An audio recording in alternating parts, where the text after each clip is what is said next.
Secret Files. It's the kind of bleep you never knew existed. Kunwari inosente, pero boy naman pala. Rocky's Secret Files. Secret Files.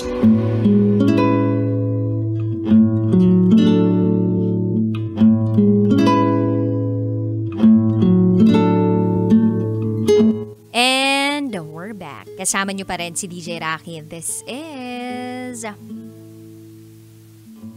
Yang's Secret Files. Si Yang naggalit na galit hanggang ngayon kahit 3 taon nang lumipas na pinagbintangan ang kanyang asawa na nanggahasa ng pamangkin niyang babae.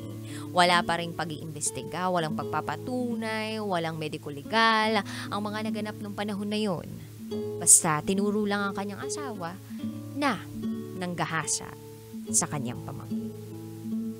So ngayon, pakinggan na natin ang mga kabisyo nating nag-share ng kanilang mga thoughts, comments, suggestions, and violent reactions. Ito po ang sabi ng ating kabisyo na si Joan Dizon Kalimlim. Maya pabengi ke kayo, DJ Rocky. Ang masasabi ko lang sa sender, hindi biro ang pinagdaraanan ninyong mag-asawa. Hanggang ngayon, dahil sa pinagbibintangan ang iyong asawa, wala namang basehan gaya ng sabi mo. Mas lalo kayong kumapit at sandalan ang bawat isa para malampasan niyo ang pagsubok na pinagdadaanan ninyong mag-asawa. Magdasal lang kayo sa Diyos at tiyak sa bandang huli, ang katotohanan ang magwawagi. Shoutout po sa Team Rocketeers from Joan Dizon Kalimlim. Uy, maraming salamat Joan Dizon Kalimlim. Ito naman sabi ni Darwin, Yang, kapag sinabing may ginawang masama raw, ibig sabihin speculation na yon. Pero kasi, serious accusation yung sinabi ng pamangkin na babae. Dahil 16 years old. And take note, that's a statutory rape dahil minor yung biktima. Hindi pa humahantong sa korte, diba? Then, pwede ka pang magdemanda ng either slander or perjury doon sa nagbintang sa asawa mo. Andyan ang Public Attorney's Office para tumulong sa inyo. Ito naman ang sabi ni Doc, Your J. Hi, Yeng. Ramdam ko yung galit mo sa mga umalipusta sa inyo ng asawa mo. Pagbintangan ba naman siya ng seryosong krimen, yung wala namang konkretong ebidensya? Alam ko, napakadaling sabihin para sa aming mga nakarinig ng kwento mo, napiliin mong magpatawad na lang sa pamangkin mo at sa mga magulang niyang kinunsinte siya. Pero subukan mo sanang piliin ang kapayapaan ng sarili mong isip kesa panghawakan ng galit na sinasaksak ang sarili mong puso. Anger is like a double-edged sword. It pierces you in any direction. 3 taon na ang nagdaan. Pero wala pa ring usad ang kaso, sabi mo. Gamitin mo sana itong pagkakataon para palakasin lalo ang depensa ng asawa mo kung wala nga talaga siyang ginawa. Focus on your defense, not on the presumed offense. Thank you so much, DJ Rocky from Dr. J. Thank you so much, Dr. J. Ang ganda ng sinabi mo. Ito pa sabi ni BL. Napakahirap magbigay ng opinion dito. Kasi bata yung nagsasabi na siya ay ginahasa. Kung ako sa'yo, umalis na lang kayo sa poder ng kuya mo, mahirap ang nakikiswilong pagpamilyado na para lang maiwasan ang ganyang senaryo. It's a story based on one part. Of course, kailangan pa rin na i-prove na totoo nga lahat ng yun. Meron pa rin namang batang nagsisinungaling. Happy birthday kay Kuya Ignacio Sawal. Happy birthday. Happy fiesta dito sa St. Ignatius. Yan po, DJ Rocky. Thank you. I'm enjoying the show. Maraming salamat. Ito naman ang sabi ni Ten. Grabe talagang Pilipinas. Sira ang sistema ng batas. Sana magkaroon na ng hustisya. High blood ako sa RSF tonight. Singin.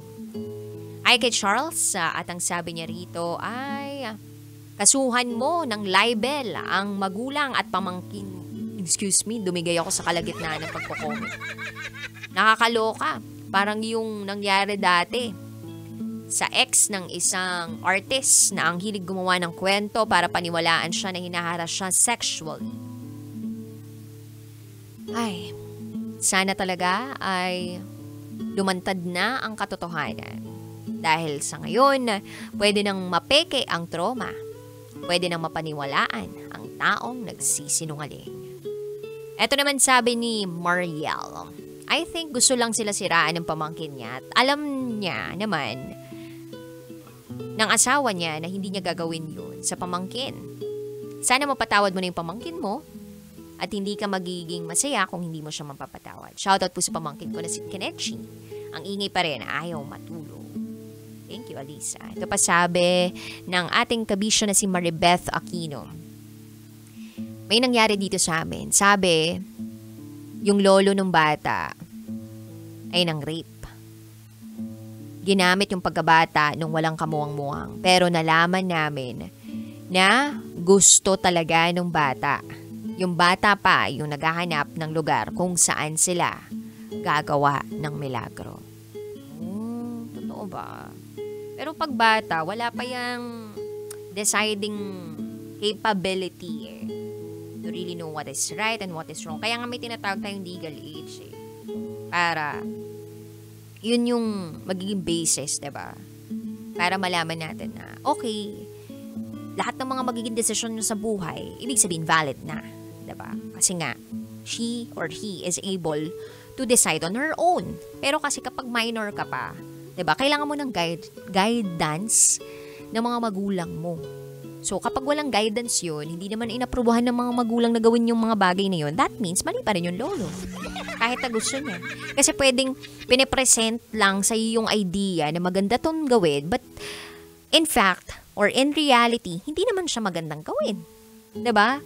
Kaya may adult na nagtuturo sa bata kasi nga siya yung nagpe-present ng tama at hindi tamang gawin. Ngayon, kapag yung adult tinuro niya sa bata yung maling gawain, pero minamanipula niya yung utak ng bata na tamang gawin yon at masarap gawin yon, then it is still wrong. Doon nagkakaroon ng problema. Kaya yung thinking ng bata, okay lang naman yun eh. Di na magsusumbong. Kasi para sa kanya, naging normal na yun. Anyway. Eto pa sabi ng ating kabisyo na si Val Cortez, sana marinig natin yung other side of the story. No one is proven guilty unless convicted. Ang dami pang nag-comment sa ating secret file for this afternoon. May advance na tumatawag sa akin ngayon. Hindi ko alam kung ito ba tungkol sa secret file natin o kung saan man. Pero anyway, gusto ko lang i-point out dito na a minor is still a minor. Yung probability and possibility na magsinungaling ang isang tao, malaki pa rin. Wala tayo dun sa mismong pinangyarihan ng storya. So, hindi talaga natin mag-gauge kung sino nagsasabi ng totoo sa kanila. Pero as a host of this program, gusto ko lang sabihin sa ating secret file sender na sana you're doing okay. Sana kumakapit ka pa rin. Sana kahit papano nagiging masaya ka pa rin. Kung papakinggan niyo po yung secret file kanina na binasa ko, legit yung galit na nararamdaman ng sender natin. Ikaw ba naman? Sabihan ng isang seryoso akusasyon ang asawa mo. Hindi ka ba magagalit? Wala ngang mga ebidensya eh. Kahit nga CCTV sana meron eh. Pero wala. Sino hindi magagalit sa ganun? And siguro, kung paano hinandle ng both parties yung situation, hindi rin talaga naging maganda. Hindi ko alam kung nagsorry na yung kabilang party or sila din ba hindi ko wala eh. Wala sa storya. Pero ang tanong is, kailangan ba may mag-sorry? For your peace of mind, for your peace of heart. Dati iniisip ko, nung medyo mas bata ako, na dapat patawarin mo. Yung ganun ba? Di ba matik yan sa atin eh. Na parang dapat patawarin mo kasi ang Diyos nga nagpapatawad, ikaw pa kaya? naniniwala naman ako up until now na ang tao dapat magpatawad. Pero naniniwala din ako sa oras at panahon na kailangan mong ibigay sa sarili mo para tuluyan kang makapagpatawad. Kasi hindi porke lumipas na yung panahon, ibig sabihin pwede ka na magpatawad, mawawala na lahat ng bigat sa dibdib mo. At yung masakit nga dito, sarili mong kadugo. Sarili mong kadugo. Yung nag-cause sa'yo ng galit, yung nag-stir ng galit sa puso mo, yung nag-cause sa'yo ng sakit. Malalim. Kaya gets ko yung ibang magkakamag-anak na hindi na nag-uusap-usap. Dahil sa mga salitang nabanggit na hindi na maibabalik, na masasakit. Dahil sa mga akusasyon, agawan ng lupa, agawan ng mana, agawan ng mga kung ano. Siraan ng pangalan, siraan ng reputasyon, siraan ng karakter. Gets ko eh. Gets ko na ngayon, naiintindihan ko na habang tumatanda ako na hindi madaling magpatawad, na hindi ka basta-basta makakapagbigay ng kapatawaran sa isang taong hindi naman talaga nagsosorry sa iyo. Na wala ka man lang makitang remorse at ni katiting na bait towards you.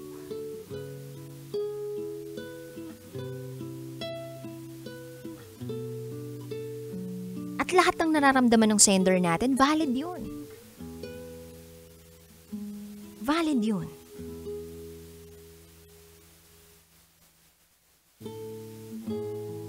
So, if you will ask me now, ano yung magandang advice na may bigay ko sa sender natin? Then just be yourself. Hindi kailangan makipag-chami-chami sa kapamilya o kadugo kahit kadugo mo sila.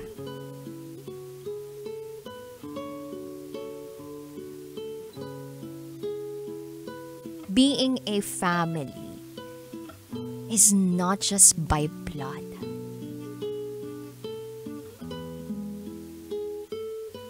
Ang pagiging pamilya ng isang tao sa iyo ay hindi nadadaan lang sa dugong nananalaytay sa kanyang katawan.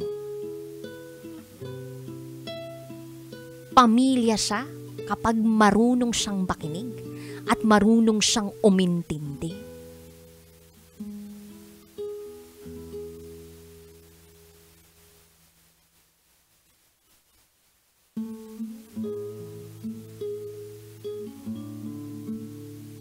Sana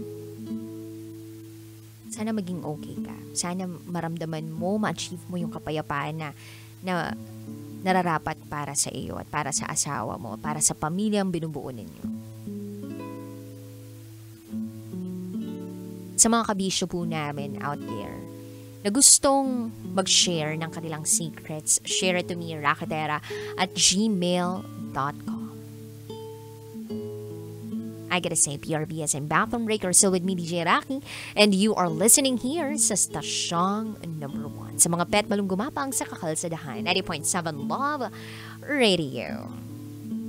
Kailangan pa bang i-memorize yan? Basic. This is Yang's Secret File. Kailangan pa bang i-memorize yan? Love Radio. Basic!